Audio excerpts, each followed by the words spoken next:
What's the next step after you've done all of your research and preparation for understanding what you're going to say during your presentation? Outline. An outline is going to help you prepare for your presentation to understand the best way to connect your ideas together. It's going to help you organize your ideas into the most coherent stream of thoughts and concepts and support for your presentation. And lastly, it's going to help you visualize something really, really important. It's going to help you visualize your breadth of coverage and your depth of coverage. What do I mean? Well, we visualize breadth in an outline. In other words, how much content are you covering? How much variety of content are you covering by entering in an outline? So you would have one big idea and another big idea after you've entered on the outline. This helps you know the breadth of coverage that you have on your topic. We can visualize depth of content by indenting in our outline. Here we have a big idea that we have some depth about because we've indented on the next line. When we add this together, we can see both our breadth and our depth. So we can begin to see as our page fills up, we can see how much we're covering, and we can see the amount of depth we're going into with that content. So, an outline, not only does it help you prepare and stay organized, but it helps you visualize the spaces in your presentation as if they were a physical space that you could explore. When you see an outline with no indentation, you know there's not much depth here. We're talking about a lot of things, but we're not really going into detail. The same is true when you have a very short outline with a lot of the page filled towards the margin. Okay, we go into a lot of depth, but really only about one thing. So, there are a couple of principles that can help you stay organized, prepare, and visualize for your outline. The first principle is this: that your symbols should be consistent. We call this the symbol principle. This is a way of helping you stay organized. Take a look at this symbol structure over here. I've indented and I've entered so I can see some depth and I can see some breadth. But the symbols are inconsistent. And over time, this is going to start to confuse me because is Roman numeral 2 here a continuation of A? Or what, is there a Roman numeral 1 somewhere that I've missed? My inconsistent symbol usage is going to start to throw me off when I start to prepare for my presentation. Compare that with this. The symbol usage is consistent. The conformity of the symbols helps me stay organized. And it's very easy to follow. So, the first principle, keep your symbols consistent. The second principle is the sentence principle. Each line in your outline, in the body of your speech, should be one complete sentence. No more, no less. Each line in your outline should be just one complete sentence. Whether it's a main point or a sub point, those should all be just one complete sentence. So, after the period on the line that you've just written, ask yourself, does this idea need more explaining, more depth? If it needs more depth, hit enter and indent, right? Because indenting is how we show depth. So if more detail is needed, if more depth is needed, go to the next line and hit indent. If not, if you've given enough of an explanation, enough detail for that line, just go to the next line. If it's a continuation of what you've been talking about, then you're fine. If not, if it's a new idea, you might have to go back a tab to a bigger point. The third principle is the A-B principle. The A-B principle is this. If you have an A, then you must have a B. Now you can exchange any of the symbols that you want for A and B. It could be Roman numerals, could be numbers, it doesn't matter. If you have an A, you must have a B. Here's why. This develops the depth of your content, but it also helps you work towards being concise in your language. You have such a short amount of time in your presentation to communicate your ideas. And if you spend your time repeating what you've already said, well, you're running out of time to focus on the other things that are important. So, if you have an A, you must have a B. Let's take a look. I've got a Roman numeral 1 here that says, first let's start with the history of the insulated thermos. And I've got an A here to demonstrate some depth. The insulated thermos was invented in 1918 by German inventor Hans Yoder. I don't have a B though. I jump straight to my next main point. Let's talk about the uses of the insulated thermos. So let's ask ourselves a couple of questions about this, because this violates the A-B principle. What is this information here? If there's no more depth to add, if this truly is as much detail about the history of the insulated thermos as I want to include, then I should just combine it with my main point here. That way I can be concise. I could say, instead of let's start with the history of the insulated thermos, I could say something like, the history of the insulated thermos begins and ends in 1918 with German inventor Hans Yoder. That's combined these two things. And now I just have one line. I've been concise. I haven't taken more time to rephrase or restate something that isn't of great importance.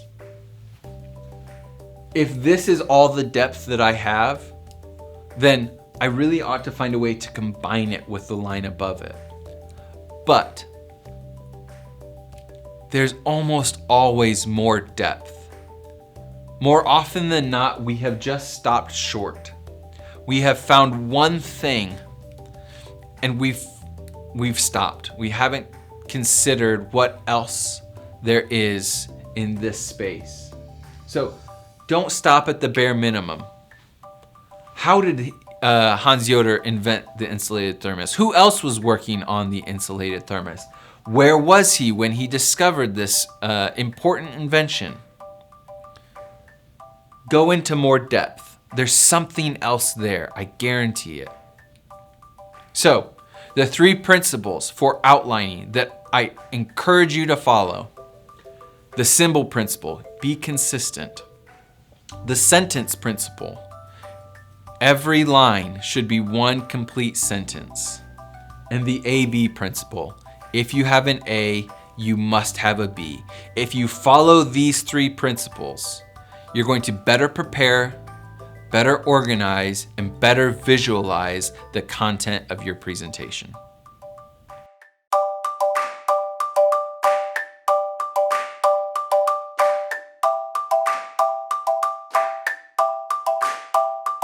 So you've got all of the information that you're planning on talking about in your presentation. You've written it out beautifully, you've done your research, and now it's time to organize. After you've written the body of your speech, we can start adding in some of the beginning the transitional pieces, and the ending that's really going to give us a great presentation. So let's start with our introductions. And I've got an acronym for you here to help you remember the 5 elements of a great introduction. The first is interest. Grab your audience's interest right off the bat in your introduction. Sometimes we call this an attention-gaining device.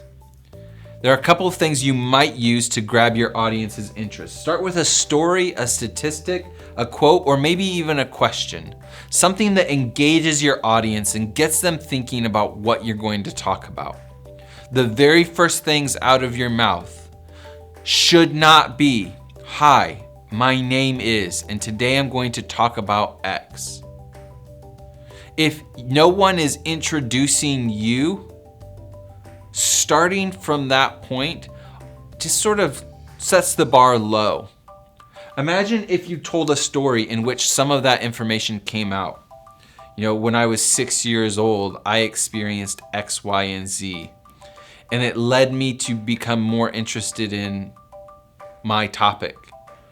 And I decided to get a degree in that. And so today, as Dr. So-and-so, I want to explore this with you.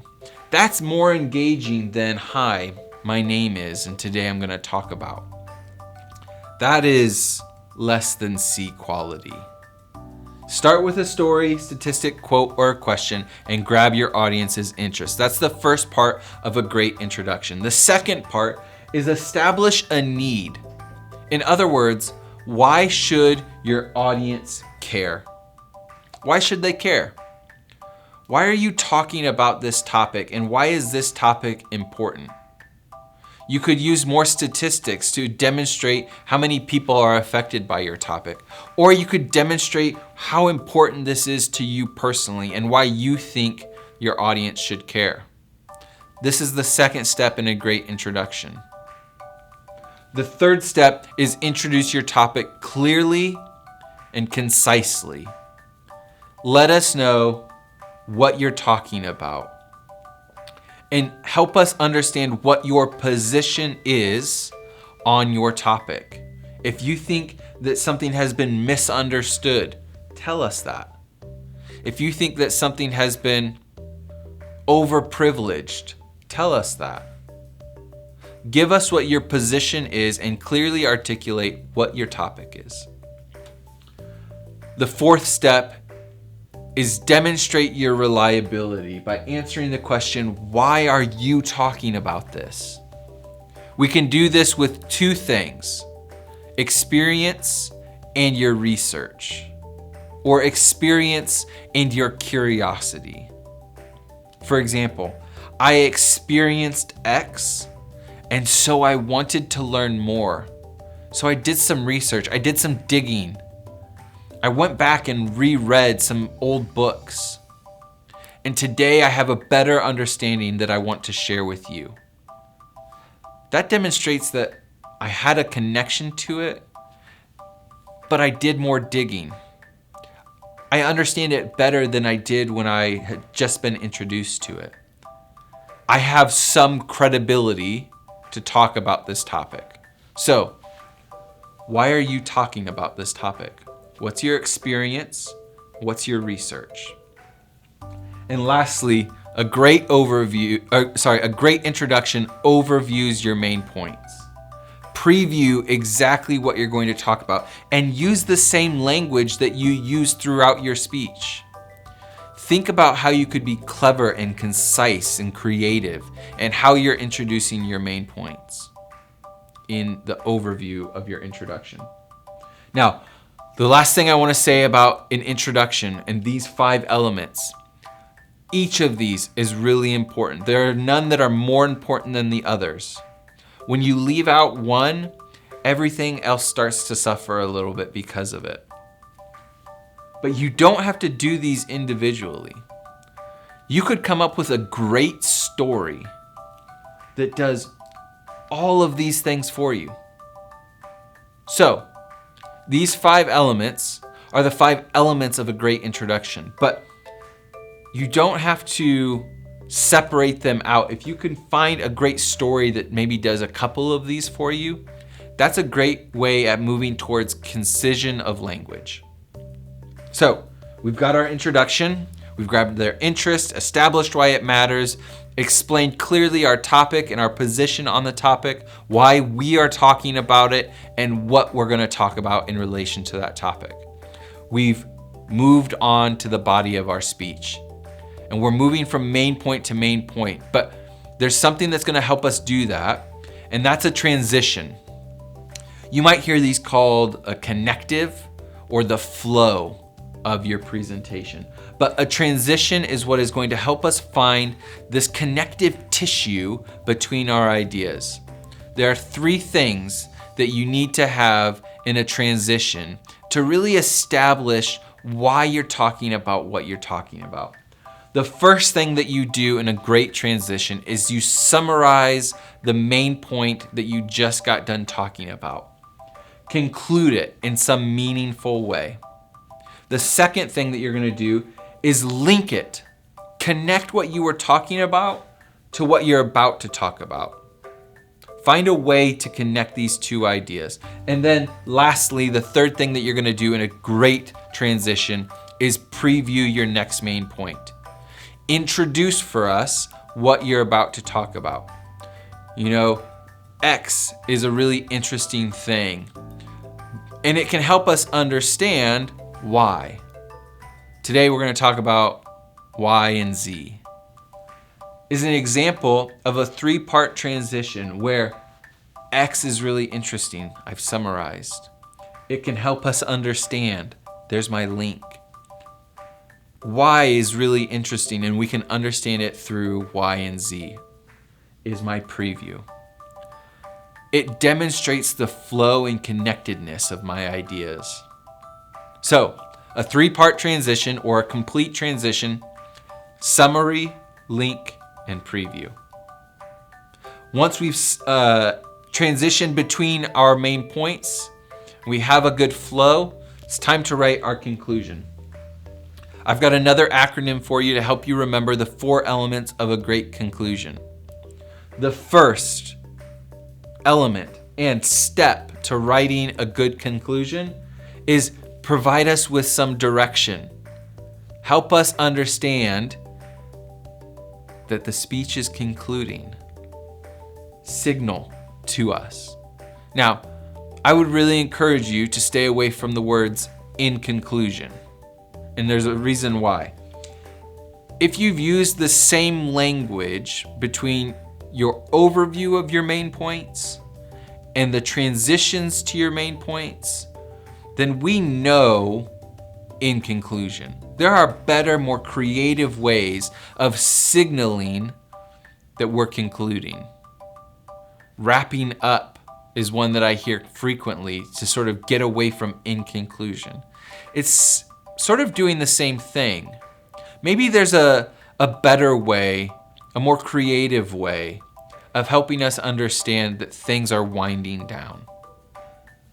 This is important because if you just stop talking and we never got the direction that it was concluding, it feels abrupt that we've lost something. It'd be like if you were on an airplane and all of a sudden the wheels touch down and you had never heard that announcement of "ladies and gentlemen, we're beginning our descent." It would feel very abrupt. Don't scare your passengers and make them think you're crashing. Let them know you're landing. The second thing, we actually have already done this. The overview. The overview is where you review and reinforce your main points from your speech. But we've written an overview already in our introduction. So we can take the overview that we've written, rephrase it a little bit, keep the language of our main points the same, and we already have the overview for our conclusion. The third thing that we're doing, this should also look familiar. Remind us, why was this important? Maybe there's some action or response that now that we understand the importance of the topic, we understand the importance of action. So remind us of the importance or the need for your topic. And then lastly, end with excitement. Go out with a bang. Don't go out with a whimper. In my opinion, ending a presentation with thank you is a whimper. It's this slow sort of stop. Instead, be creative. Think about something that you could end on, that's sort of like that drop the mic moment, that leaves your audience with a distinct impression or memory of your presentation. Because they're going to remember the last thing that you say. Do you want it to be thank you? Do you want it to be that's it? Or do you want it to be something that's filled with passion and fire for your topic? What do you want them to take away? I am encouraging you. End with a bang, not a whimper. So, we've got the body of our speech connected with transitions. We've written our introduction and our conclusion. We are well on our way to giving our presentation.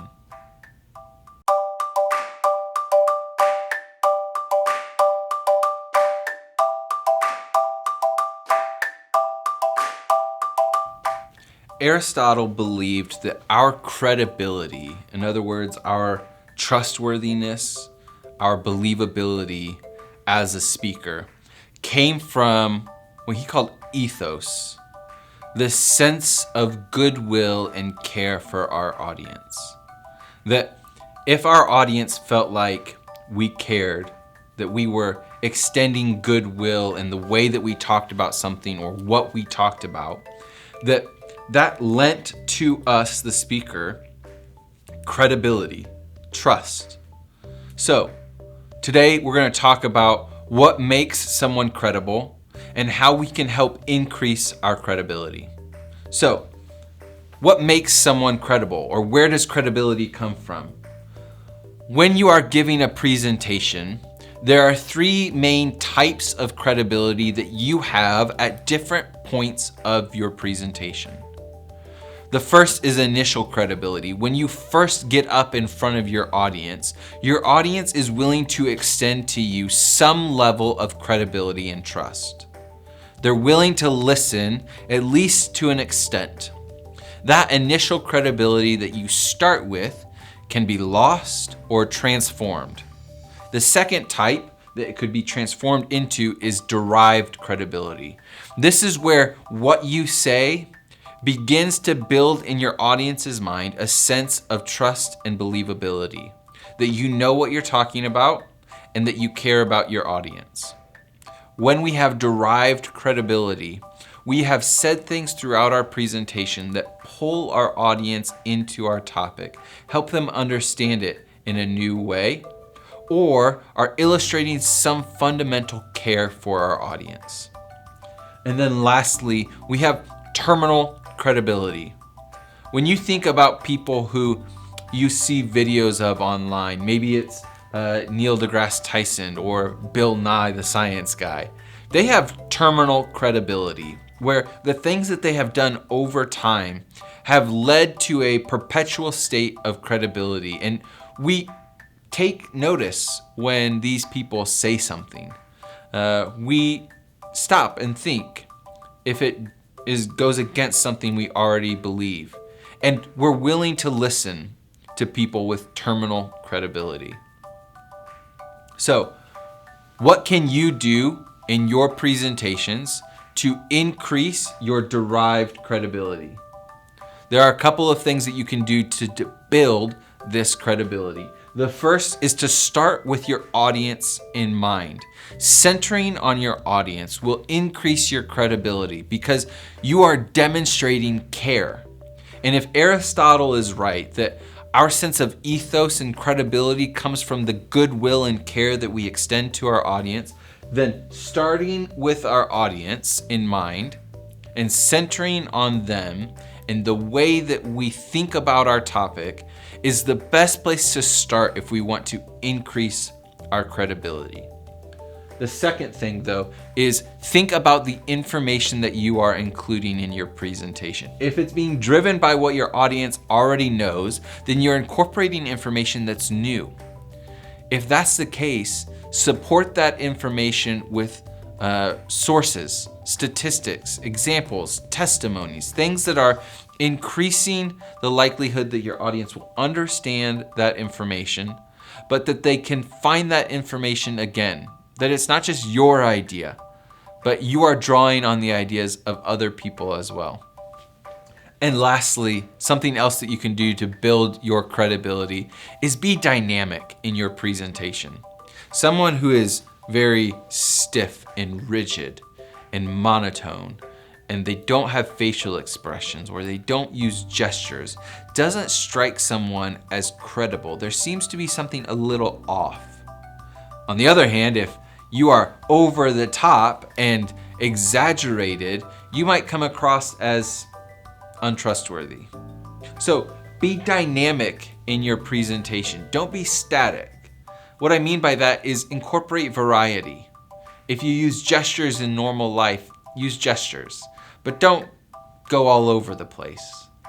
If you have trouble with your tone, then spend some time thinking about what you could do to make the quality of your voice and how you come across in your attitude more appealing and engaging.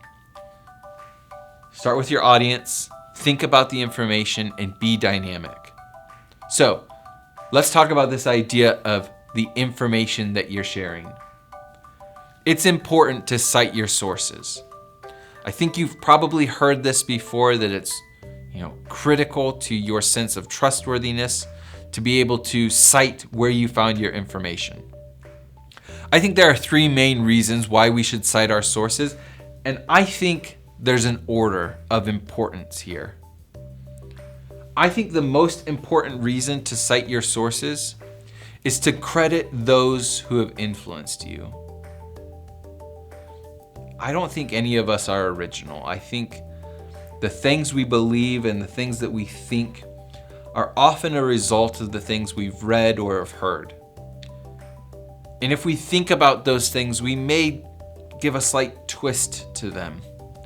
But if you stop and think about it, why you believe what you believe, where those ideas come from, my guess is that you could probably trace it somewhere.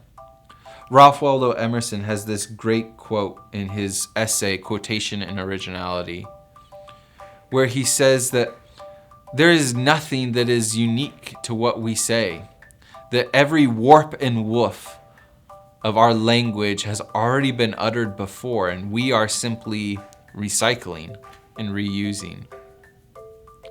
See how I gave credit to Ralph Waldo Emerson on my idea about originality? Even my ideas about originality aren't original. If we start from a perspective of gratitude, of wanting to give credit, not needing to, but wanting to give credit to people who have influenced us, it'll happen. It's not something we're going to forget about and then end up getting in trouble for later.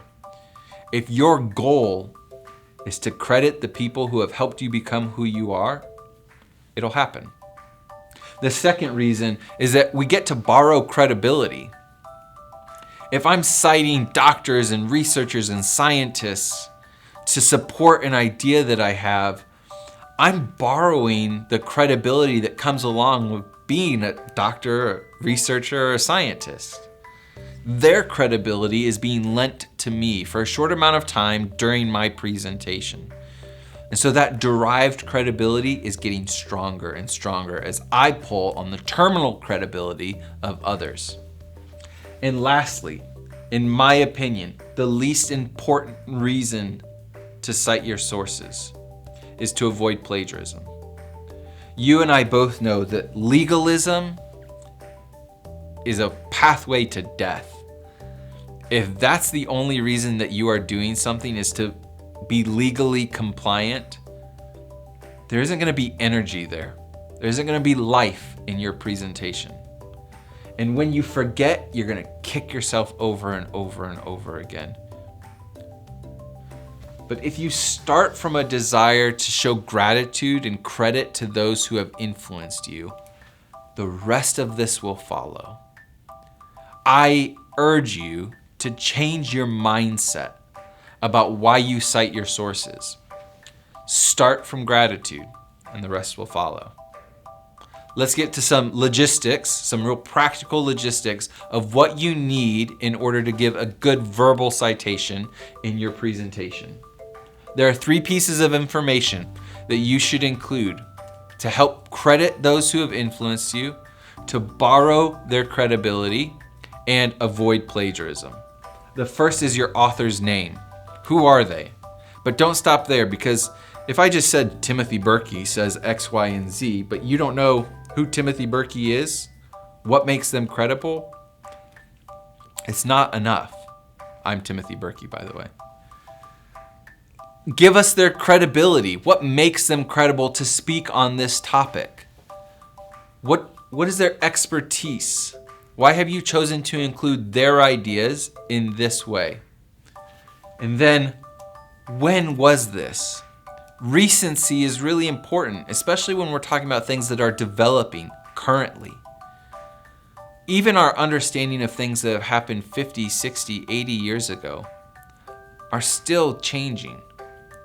So if you cite something, from 50 or 60 years ago, we might ask ourselves, what about what recent scholars have to say? Advances in technology could have illuminated whatever that was in a different way. So here are a couple of examples using these 3 pieces of information in a verbal citation. According to a 2019 talk by Dr. Jenkins, the director for the Center of Biodiversity at the University of Michigan, mosquitoes play an important role in our ecosystem. We've got the date, we've got the author's name, and we've got what makes them credible. It doesn't have to be in this order. It can be in whatever order you want. But I want to stop for a second. In most presentations, the goal is not to sound like you're reading an essay. The goal is to sound like you're having a conversation with the audience.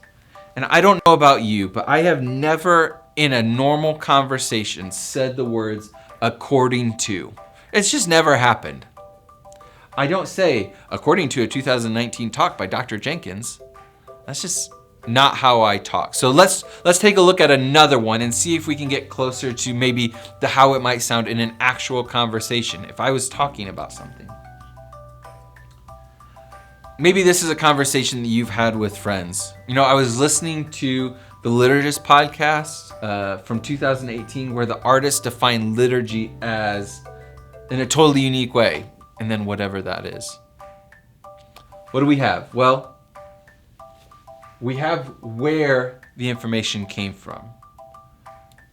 When we're talking about an organization, the organization sort of takes the place as the author's name. Now, there are actual hosts of this show, and I could include that, but I don't know if I would say that to someone who doesn't know who those people are. This might fit a little bit more in the conversational tone. I have the date, and I have what makes them credible. When talking about liturgy, someone being an artist and creative is something that I think makes them gives them a little bit of credibility. Liturgy is not just dry. It can be beautiful and unique and creative. How does this sound? Does this sound like something you'd say in a conversation? What pieces of this feel off? To me, if I'm being honest, the date feels a little weird. I don't know if that's how I would say it in a conversation. Let's take another look at one last one. I felt the same way until I watched this TED Talk by Dr. Amy Cuddy, who is a social scientist from 2016, where she says that we can actually change the chemical makeup of our bodies by changing our posture. What do we have? Well, we've got the author, Dr. Amy Cuddy. We've got what makes her credible, a social scientist. And we've got from 2016. I've even thrown in that this was a TED Talk, which should boost the credibility a little bit as well. I don't know about you, but this to me of the three is closest to how I talk. And so for a verbal citation, this is it. This is perfect for me. But maybe this was a little bit closer for how you communicate. And if that's true, then write a verbal citation the way that you would speak it. Because the idea here in a conversational presentation is that it's you, not someone else. I want to hear your voice, not who you're trying to emulate. So, find the type of language that is going to make you most successful. And remember, when it comes to building your credibility, if you can start from a position of gratitude, of wanting to give credit to those who have influenced you, your credibility is going to go up. You're going to avoid plagiarism. And I think your presentation is going to end up being more engaging. So, let's start with gratitude.